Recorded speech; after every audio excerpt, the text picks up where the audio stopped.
Վարչապետ Նիկոլ Փաշինյանն ու Ադրբեջանի նախագահ Իլհամ Ալիևը կարճատև զրույցներ ունեցել Շարմ էլ-Շեյխում անցկացվող խաղաղության գագաթնաժողովի ընթացքում, այնուհետև նրանց է միացել Պակիստանի վարչապետ Շահբազ Շարիֆը։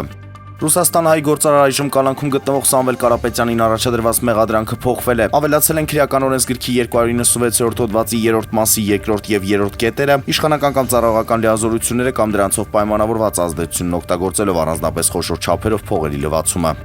Բրյուսելում տեղի է ունեցել Հայաստանի Հանրապետություն Եվրամիություն մուտքի վիզաների դյուրացման հարցերով համատեղ կոմիտեի հերթական 8-րդ նիստը, որը համանախագահել են արտգործնախարարության հյուպատոսական վարչության պետ Արտուր Պետրոսյանը եւ Եվրոպական ազդաժողովի միգրացիայի եւ ներքին գործերի գլխավոր տնօրինության վիզաների քաղաքացիության հարցերով բաժնի ղեկավարի տեղակալ Անտուան Սավարին։ Անդրադարձ է կատարվել հետընդունման հարցում համագործակցության դրական ցուցանիշներին ու Հայաստանի արձանագրած առաջընթացին։ Նիստի ընթացքում քննարկվել է մուտքի վիզաների ազատականացման գործընթացը։ Հայկական կողմն ընդգծել է, որ հանձնառու է իրականացնել Հայաստանի Հանրապետություն Եվրամիություն մուտքի վիզաների ազատականացման գործողությունների ծրագրից բխող բարեփոխումները։